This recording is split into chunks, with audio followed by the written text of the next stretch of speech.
Did you know the first big modern corporation, we kind of define it as the East India Trading Company, was founded in 1600. So, the Industrial Revolution came along next, and it transformed the very landscape of business. We went from having a bunch of little businesses to having big businesses, textiles, oil, autos, all these big businesses. And we needed a new type of profession to run those businesses. They were called managers. In fact, in 1850, the president of Harvard University noted that half of his graduates were going into this new profession called management. But guess what? The first business school wasn't even founded until the 1880s. In other words, it took us almost 300 years to figure out what management was and how to teach it. And when we started teaching it, we said, well, gosh, what do we teach? Well, let's have managers come in and teach us what they do. So folks like Alfred Sloan would come in and teach how they manage. And in addition, we started to add in ideas from other older fields like economics and sociology and psychology. But we did not have entrepreneurship and innovation as a topic in business schools. If you went to a business school in 1940, you would not find anything about entrepreneurship. It wasn't until about the 1970s that entrepreneurship really became a topic in the business school. And when that happened, people said, well, gosh, what is this entrepreneurship thing? It's about these little companies. It's about small businesses. So small businesses are just little versions of big businesses. So we should take all our ideas about how we manage, and we should use those to teach entrepreneurship. So what does this look like? It meant that when you entered a business school, if you wanted to take Entrepreneurship 101, you took a business plan class. The entrepreneurship process was the old product development model that we used in big corporations. Your focus was to gather money and create a team. And that team was modeled on the corporation. So you had a CEO and a CTO and a VP of sales and all that stuff. So here's kind of the summary of the old way. You had an idea, you wrote a business plan, you raised money, you built a product, you launched. And all of that surrounded by, your big titles of I'm the VP of engineering. Well, guess what? Guess how that works? New business success, how did that turn out for us? 16 to 90% failure rates among startups. How about business planning? What's the correlation between writing a business plan and success? Little to no effect. And what about entrepreneurship training? At least, what I'm doing, what I'm teaching is helping. Guess what? Federally sponsored study, basically no effect. So, we might as well conclude, it's all about the entrepreneur. If you're a great entrepreneur, great, you're going to go on and succeed, and I should just leave, walk out the door. When you read the popular media about entrepreneurs, it's about how passionate they are and how hard they worked and how they pushed through brick walls, all that kind of stuff. So maybe we should just quit, give you a DNA test. Some of you will go out the winning door, some of you will go out the losing door. We could do that, But I actually think it's totally wrong. It's basically, we had the wrong process in theory. To start with, a startup is not a little version of a big corporation. Kindergartners could figure this out, right? They're not the same. And it's not just the size that makes them different. The problem is the problem that they're tackling. So what I mean is, management, in a traditional sense, in a business school sense, in the sense we borrowed, is about certainty. And that is not equal to what startups wrestle with. A startup, and maybe I should say innovation instead, is about managing uncertainty. And it turns out those are really different things. And so our management of certainty of traditional business is not the same as our management of startups. We can't just borrow ideas from one place to another.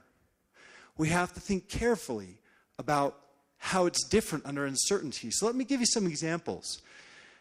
I use certainty and uncertainty, or known versus unknown problems, very interchangeably. But the way you manage a known problem is you manage to execute and optimize, to maximize the value you get out of that.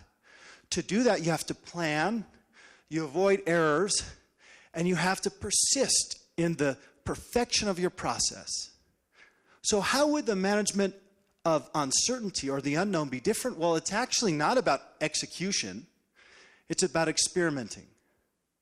It's not about optimizing, getting the best. It's about satisficing. So what's good enough? It's not about maximizing. It's about minimizing. It's not about planning. It's about action. It's not about error avoidance. It's about accepting failure. And then lastly, it's not about persistence. It's about change. It's a very different set of processes and principles. Maybe even organization and maybe leadership means something different under conditions of uncertainty. So, just so you don't think I'm the only one talking about this, I'm talking about this in the context of business and entrepreneurship, but some of you are probably from the engineering school. And design thinking is wrestling with this. How do we design under conditions of uncertainty? Agile software development and biological processes. Some of the processes we're starting to discover, we realize, wow, these are a lot different. Even if you think of human physiology, in the Middle Ages, we used to think that children were little versions of adults. And so they got the same discipline and the same training and the same medicine. Well, we know today, psychologically, we treat children differently. We even know that pharmacologically. In other words, you don't just give children a little dose of the adult medicine. You actually give them different medicine. So that's my same argument here. So if you think that when I talk about this, the old model of entrepreneurship was plan, build, and launch. And the problem is you almost always fail because you're acting as if you know what you're doing. But what your business is just a guess. It's nothing more than a guess. Right now you might believe, oh, I really know. But I guarantee you if you follow the process we're encouraging in this competition, you will realize probably day one, holy smokes, I was wrong. Oops. And that's okay, because that's how human beings are. So that's why we have to go through this process now before we spend the time writing a business plan. And writing a business plan it's the right thing to do at the right time, which is later, after you've resolved some of the uncertainty. The problem we had before is we started with that. And it just made you kind of convinced you were right. Whereas first, we're going to, in this competition, get out there and test. The new model is identify your key assumptions, validate those in the field, and iterate to the right answer. In other words, turn that uncertainty into more of a certainty.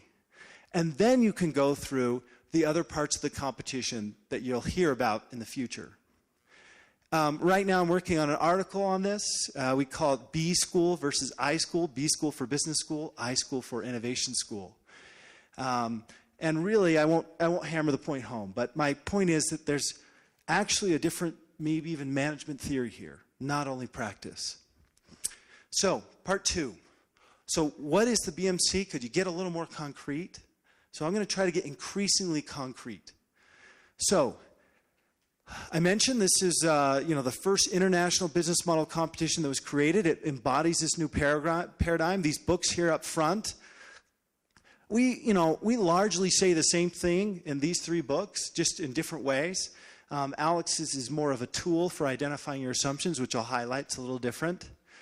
But we're going to reward you for developing a scalable, repeatable business model, not a business plan. That's not this competition.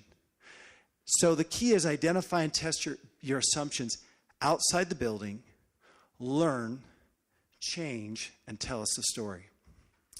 So what are we rewarding? This is where it gets a little weird. So, because if you've seen a business plan competition, the first year we ran it, folks had a hard time changing gears. We're rewarding the process. The process, not the product. So I have students come into my office who are like in my class, and they say, oh my gosh, we went out there and we talked to customers and we found out we're wrong. We're dead, aren't we? Because the other teams, they didn't find out they were wrong. They're still moving forward. I said, no. It's the process we're going through here. Find something else and start again. So we're rewarding testing your assumptions. We are rewarding making needed changes. So you'll hear the term pivot and change a lot. We're not just changing for the sake of change. Needed changes that are merited by the data. And we're rewarding validation from customers. So feedback and data from customers. What are we not rewarding? We are not rewarding a sales pitch about the product. So folks who tend to get cut out in the early rounds, they spend like 3 of their 5 minutes telling us how great their product is. I don't care at all. I really don't care how great your product is. What I care is how great your customers think your product is. If you've gotten out there and you've interviewed them, that you've tested it, that's what I care about. Because you can tell me how great your product is till you're blue in the face, but at the end of the day, it doesn't matter if nobody cares. I want to see that people care. Do people care? We are not rewarding, massive but unvalidated markets. That's great if you think your market is $100 billion, like make the venture capitalists, drool. But unless I see evidence that your solution solves a pain, we don't care. Now, we do prefer bigger markets over smaller markets, that's for sure, but not unvalidated ones. We definitely are not rewarding hot air claims. I think, you kind of got that point. Or fancy teams and advisors. It's great you got Bill Gates to be your advisor. I don't care if there's no validation of your assumptions. So, the 3 keys, and I think I actually repeat this 3 times. The 3 keys to the business model competition. Number 1, identify your assumptions. And by the way, you can use the business model canvas as a scorecard. That's very helpful. Number 2, test your assumptions with customers. Number 3, change or pivot when it's needed and tell us the story. That's one thing that's different about this competition. We're not as interested in the end state. We're interested in that, but we're also interested in what happened before that. So let me get even more specific. How will we know when we're sitting judging it? How will we know? How will we judge this? What will be our evidence? 1, you've honestly identified your assumptions. Let me give you an example, like a good and bad example. So 1,000 Markets was a real startup by an entrepreneur in Washington. I did some research with him. So his vision was to create a marketplace for people who created goods. So like this beautiful fish painting here. You could sell your good in a curated marketplace. So rather than, he kind of felt like Etsy is a really crowded marketplace, with lots of stuff. This would be only like really good stuff like fancy fish paintings. And if it's your fish painting, I'm not knocking it. So what was a good example? What would be a good example in this case of identifying assumptions? Well, to recognize that you actually have 2 sets of key customers. Both the merchants, the people who will sell stuff, and the consumers who will come buy stuff. It's really too tempting. And if you don't, you may think, gosh, this is a really basic example. I've had people in the competition not recognize they have what we call a 2-sided market. For this to succeed, you've got to get both people who make stuff and people who buy stuff together at the same time. You have to tell me, what are your assumptions around the key pains? So you might think, oh, well, of course merchants want to sell more stuff. That would be kind of our bad example, right? So our bad example would be merchants need better places to sell their products. It would be forgetting about consumers and assuming their pain. A good example would say, well, what are the substitutes out there, and are they good enough? And you may say, okay, that's great, Professor, but should we really care? Well, not identifying the assumptions killed this business. They thought it was all about merchants needing a place where they could list their products that differentiated them from the crowd. Guess what? Merchants didn't care. They didn't care. Where they were selling was good enough. They didn't want to put the time in that would be required to actually make this marketplace succeed. And consumers were kind of, they didn't really care either. You know, some people came, some people didn't, but the numbers weren't great. So, sounds like a simple example, but not identifying those assumptions and then testing them killed a real legitimate business. So, another piece of evidence that we'll look for. Did you use the business model canvas? So this canvas, if you search on Google Images, you can search business model canvas. You can pull up a free version. There's lots of versions out there. It helps you identify your assumptions because it helps you think, well, what are the key parts of my business? It's a scorecard. It helps you track what happened over time. And remember, I want you to tell me the story. So this would help you tell me the story to show me how it changed. And it's not magic.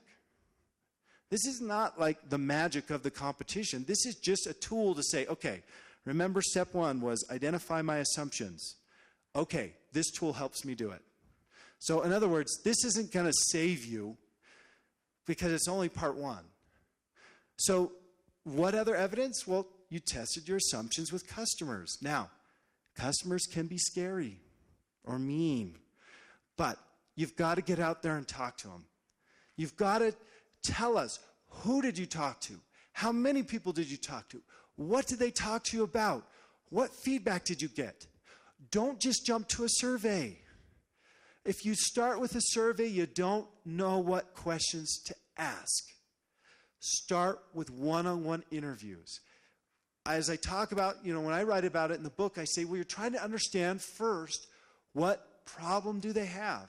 You may think, oh, I know exactly what they need to have done. And it may seem really obvious. But, those of you who have had me in class know I teach a case called Motive Communications. And in it, the entrepreneurs go out and they think, oh, we're going to solve this big, huge problem in the IT industry, which is, when you call tech support, the tech, the person behind the phone, the representative, doesn't know what the right answer is. So we need to create a knowledge database for those people. Guess what? Lots of people thought that was the problem. Lots and lots of competitors got into that. Yeah, it was a small problem. Guess what the real problem was? The real problem was that when that rep got on the phone, they spent 75% of their time just trying to figure out if you had the right level of support and what your stupid operating system was. And what these guys figured out is, hey, if we automate that, we cut out 75% of a $70 billion industry. Sure, let's let all our competitors go solve that little 25%. Let's go solve 75%. That creates a lot of value. So get out there, test your assumptions with customers. Start with what problem are you solving? What's the pain? And then you're going to start trying to match a solution to that pain. So you're going to get that feedback and you're going to iterate. So, other evidence. You tested it with what we call an MVP. This is a minimum viable product is what that stands for. Minimum is the key word. Prototype. That means it's not good enough. This might be a virtual prototype. So I encourage you to draw it, to use PowerPoint. If you're going to create software, do not go code stuff. Draw something on PowerPoint one night and start showing it to people and get their feedback. You will learn things that surprised you. Code up a Flash version. If you're doing products, go to Home Depot. Figure out how to use the 3D printing over in the engineering building. But basically, fake it. Find the shortest path to something you can show to a customer. Because the best thing you can do to get customer feedback, the best interviews you'll have, is when you go into an interview and you say, you know what? I think you have this problem you're wrestling with. And then they can say, oh yeah, oh man, that's a really big one. Or, not really. Well, okay. If that's the case, go explore what their real problem is. And then say, we're working on solving this problem. Here's a prototype we have. Does that meet your needs? And you'll find out so much valuable information. I've had entrepreneurs who went out with a list of 20 features, come back and find out that people only cared about 3 features. And when they created a new prototype with only those 3 features, they could sell it for more money than the one with 20 features. And guess what? It's faster to make, too. So if you don't believe you can do it, this example comes from my friend Steve, who wrote one of the books here on the table. He had some scientists who wanted to solve a problem, and that is picking weeds. So if you go to the Central Valley in California today, this is what you'll see. A bunch of people working really, really hard in the heat, picking weeds. And they said, well, there's got to be a better way. We're kind of computer visualization geniuses. What if we created like this moon rover bot that could go over to the fields and basically pick these weeds? Wouldn't that be cool? And all those of you guys who are engineers are like, yeah, that would be awesome. But whoa. Let's test our assumptions. So they went out and they talked to farmers. And they found out, yeah, this is a huge problem. They would love to do it. Great. We're all done. We've identified our assumptions. We tested. We iterated. No. Let's create a prototype and see how our customers react. And these guys were scientists. They're saying, come on, man. You can't prototype that. And these guys had 1 week. And my friend said, well, let me show you something you've never seen before. It's an F. If you don't prototype this in 1 week, you'll get an F. So what happens? 1 week later, there's a fully operational prototype with computer visualization. I don't think it's very good at picking things, but it definitely was good enough to take out to the fields and show to farmers and have them say, well, gosh, I only need that twice a year. Why do I need to buy that thing for $500,000? Why don't I just, pay you guys to come out and do it for me? And they learned, to succeed as a business, we aren't going to be a hardware model, we're going to be a service model. So really important lesson. So do you have an MVP? Did you do a prototype? And did you make changes? So I've used the word pivot before. This is a little drawing from basketball. Basketball is where pivot comes from. The idea is, the rules are you have to keep 1 foot planted, but you can move the other foot. So in entrepreneurship, what we mean is you leave 1 foot planted in what you've learned, and you make changes. Sometimes those are little changes. Sometimes they're big changes. Sometimes you got to move your feet and make a giant change. But make changes and tell us about it. The biggest thing here is you guys think we don't want you to be honest, but we do. We want you to tell us all the dirty laundry. And when you see the example we're going to show you of last year's winner, notice the dirty laundry. Their first idea was not that interesting. And that's basically what it turns out to be for most of the successful businesses. First idea, okay, kind of near the mark, but not close. So, like I said, tell me the story. Reveal to us your guesses. Reveal how you tested it, how many people, what went wrong. Don't tell us, give us a sense of how many and what it was. Tell us where you went wrong and then what you did about it. So, the official criteria for judging, we've already flashed those up there.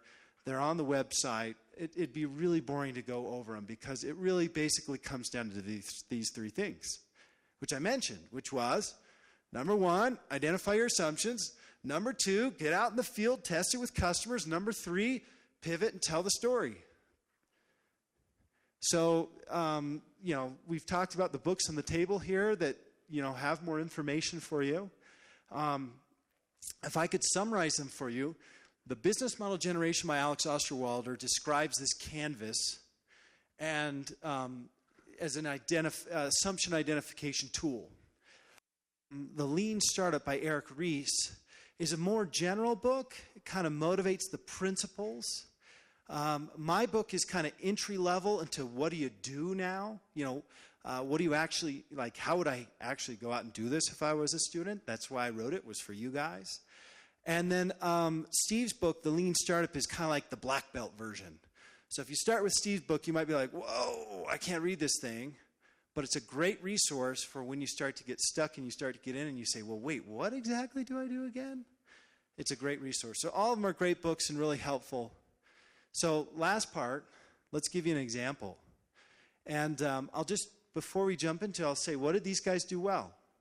And by the way, whatever stage you make it to in this competition, you should come to that final and semifinal event. So the way we used to run competitions at BYU, they'd be closed events. So if you went to the semifinal event, You didn't get to see anybody but yourself. These events, they're open. We want you to see what other people did so you can learn from it. So let me tell you, why did these guys do well? They identified their assumptions, they tested those assumptions with customers, and they pivoted and told the story. Those three things. A little finer nuance, they identified the most important risks first, or assumptions. They did high-quality tests. They told us about what evidence, what the tests were, and provided us a sense of, think of it, if I'm like a scientist, and you tell me you've cured cancer, and I say, well, how many clinical trials, how many patients did you have, give me some data here. We're saying, give us the data. They had prototypes, they tested those prototypes with customers, and they pivoted and they found traction. We're not opposed to traction. I love traction. Traction means by traction I mean customers buy. We love customer commitments to buy. That's great data. I always say, in the book I say, the proof that you've nailed the pain is customers give you their time and they're excited. So that means you're in the right neighborhood, the right ballpark. The proof that you've solved that pain is they give you their money and they commit to it. So we love to see that too. So without further ado then, that concludes my part. I'm going to turn it over and we're going to watch this very short presentation of the Zoom Park guys, the guys who won last year. So you can just see, that's what they did. That's how they won. All right, I'm Ken Furr, and my company is Zoom Park. Zoom Park started a few months ago when a friend of mine drove home from BYU's campus. As he got near his apartment complex, he couldn't find anywhere to park, and he became increasingly frustrated, a feeling that many BYU students are familiar with. As he shared this experience with me, I could relate to his pain and thought that there may be a business opportunity there with parking. I first went to the business model canvas to identify who my customer was and how I could help solve their pain.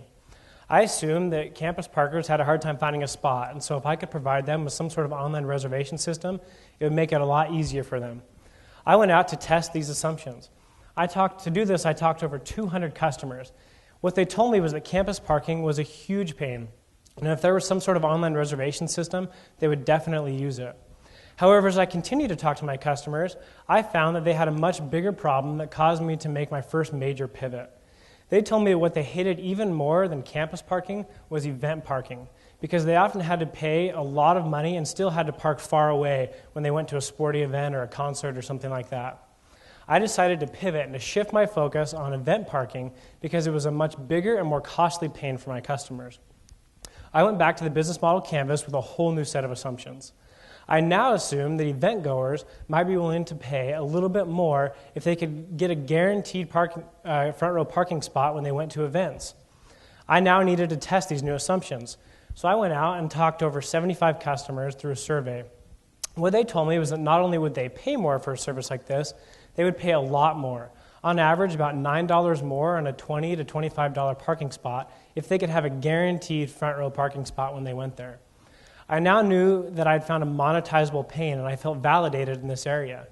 However, I knew I needed to now provide my customers with those parking spots they were asking for.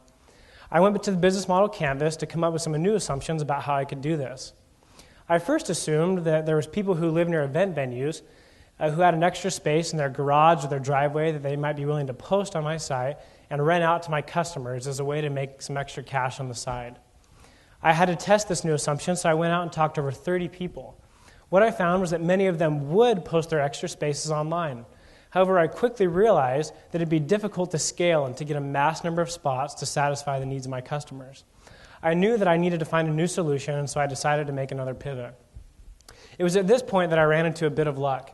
As I was going through the validation process, I was also casually searching for a domain name for our company. I found one that I liked, however, it was owned by two other people, Tom Lombardi and Greg Bschool. I called them up to ask about purchasing the domain. They explained to me that they had several other online parking reservation websites in the airport parking industry, and they wanted to know why I was interested in the domain and why I was interested in parking. As I explained to them my idea, they were very excited because they said they had been thinking about a similar idea for a long time. However, they hadn't had the time necessary to devote to the project. We continued our discussion and decided to partner together. Tom and Greg would put up the initial capital and help me with some of the partnerships and sales, and I would run the day-to-day operations of the business. They suggested that I talk to some of their partners who own parking garages to provide the necessary spaces to our customers. This is because parking garages have a mass number of spots and are often located near event venues. I thought this was a great idea, and so I went back to the business model canvas and changed my assumptions. I now assumed that parking garages might be willing to post their front row spaces online as an added service to their customers. I went out to test this and talked to over 30 garages. What they told me was that this would be a great added service to their customers. However, what excited them more was that this was an opportunity for them to increase their revenue and fill up their lots. By posting their premium front row spaces online, they could upsell those spaces and thereby increase their revenues. And as we began talking about this, I got a great response rate from them. We continued talking, and what I found was they had an even bigger pain that I hadn't expected that blew my mind. They told me that 20% of the cash collected by their parking attendants was actually going missing, whether it was lost, stolen, or uncollected. This was a huge pain, and I knew I needed to solve that as well. As we continued talking, I suggested that my service could also be a way for them to collect cash electronically so they wouldn't lose that money from their parking attendants. They loved this idea. And as we continued talking, I asked them how much they might be willing to pay for a service like this. They told me that they'd be willing to pay about 15% of the price that they listed online in order to have this cashless system. I was very excited, knew that I'd found another monetizable pain, and felt validated again. I felt further validated when I found this survey from the National Parking Association. They surveyed thousands of garages across the country and found the same things that I did. The parking garages were looking for ways to increase their revenues, they were looking for cashless payment, and they were looking for ways to improve customer service. This was very exciting to us. I went back to the business model canvas and updated it with the information I'd learned from Tom and Greg, as well as the parking garages that I talked to. I now knew that it was time to build some sort of MVP to test with my customers. I decided to build a basic reservation system to see if my customers would put their money where their mouth was and actually start buying parking spots online. To test this reservation system, I went back and talked to several garages. Specifically, I approached AllPro Parking, who was most excited about our idea. When they saw our reservation system, they were ecstatic and actually agreed to sign a contract with us to begin using the service with a limited number of their customers, about 250 of them. We agreed to let them test it for a couple months so they could give us feedback. After that, those few months, they told us they still wanted easier ways to post and track parking. So we took the site offline and felt like we fixed those issues. However, as the site was offline, we got an amazing amount of customer validation that we hadn't expected. Several of AllPro's customers actually called the company up and said they were disappointed that the site had been taken offline because they'd liked using it so much. In just a few short months, with absolutely no marketing on our part, we made about 50 reservations. This was huge validation for us, that people actually would go online and pay to reserve a front row parking spot. And we knew that if we could get the marketing strategy right, this was something that could scale and be huge. We were very excited about this. So we quickly got the site back online, sent it out to a 30-person focus group, as well as some more of AllPro's customers to get further feedback. They told us that the search process was still too hard and that they would like a mobile version of the site as well. So we fixed the search, cleaned up the site, and created a mobile version of the site just as our customers asked. Now we have a site that's been built based completely on customer feedback, and we're very excited to show it to you now. This is our homepage. As you can see, it's very simple and easy to use. All you have to do is type in the event, venue, or location of where you want to go in the search bar there. So let's say you want to go to a Buffalo Sabres hockey game. You type in Sabres and click search. It will then show you all the Sabres games listed by date. It will also show you how many spots are available. So when you know which game you want to go to, you simply click View Parking. You'll then be taken to this page, which will show you all the lots that have posted parking for this particular event. It'll show you how close they are to the event venue, how much it costs, and how many spots are available. When you know what lot you want to park in, you simply click Book It. You'll then be asked to sign in with your username and password. Or if you don't have a username and password, it's very simple to sign up and to create one. Once you've logged in, you'll be asked to enter your credit card information, and you can review your parking details there. You agree to the terms, and you'll click Book It using credit card, where you'll then be given one last chance to review your order, and you'll click Confirm Booking. Then you'll be given a ticket that you simply print off and present to the parking attendant when you arrive at the event. You can also show this ticket on your mobile phone. Now that we had a site that we had created and validated that our customers would use, we were very excited, and we knew that we had to have a great revenue model as well as a great go-to-market strategy so that we could get the solution to our customers. Our revenue model is very simple, and it's been based on the feedback that our customers have given us as we've talked to them through interviews and surveys. When our customers book a reservation online, they pay the listed price to the parking garages. We then collect 15% of that price from those parking garages, just like we discussed with our parking partners. We also collect a $5 reservation fee from our customers, and that number was based on a survey that we gave to our customers asking how much they'd be willing to pay for that. Based on those numbers, we estimate being able to collect about $8 per reservation. Our go-to-market strategy has been built by working closely with Tom Lombardi, who has over 25 years' experience in the parking reservation industry. He suggested that we start by working with these 4 companies because they have lots all over the United States and can help us expand quickly. As I mentioned before, we already have contracts with AllPro with many of their lots in the Northeast. And just this last week, we got an agreement from Premier Parking to begin posting parking for them with our Florida lots, which is very exciting. And just this morning, Tom emailed me again and said that there's lots in Connecticut who have expressed interest in signing contracts with us as well. So we've got an amazing amount of validation. We feel like we have a good base to get started there. Our go-to-market strategy also includes having access to Tom and Greg's online affiliate sales networks, which they've built up through their other parking reservation companies. This is extremely exciting for us because it gives us access to thousands of customers who are already familiar with reserving parking online. And when we told this to our parking garage partners, they were ecstatic because it will give us a great advantage against our customers and as we try to break into the market. We're very excited about that. Our future go-to-market strategy has also been based on feedback that we've gotten from our customers. We had a 30-person focus group, and our customers told us that in the future, they'd like to see our service bundled with ticketing agencies like StubHub or professional sports leagues so that when they purchase their tickets, they can also book parking right there at the same time. And so as we gain more traction, we plan to approach companies like this in hopes of partnering with them to increase our marketing and our sales channels and to give our customers what they want. The parking market is very exciting. Parking is about an $8.2 billion industry, and event parking is about a $1.4 billion industry. Our revenue projections look like this, and while these numbers can never be entirely accurate, we've based these numbers on the feedback we've gotten from our customers, how much they've told us they'd be willing to pay, and the markets that we expect that we can get into quickly. So we're very excited about that, and we expect to have about a 70% gross profit margin. And I can talk about later, if you have any questions, how we've been able to validate these revenue projections further.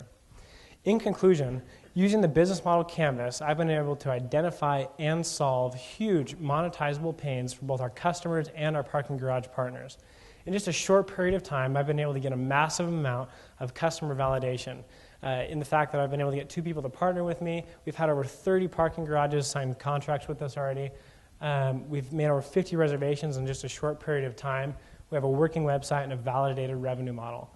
All these things help us to be extremely excited, and we feel confident that Zoom Park is built on a solid foundation that we can have great success in the future. Thank you very much. Any questions?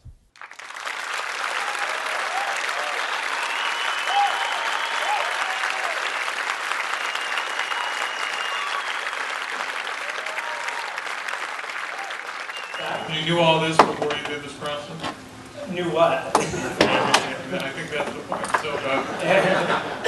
So congratulations. It's pretty impressive. And I grudgingly admit that you actually have done a better job than most of my students at Stanford and Berkeley. Thank you.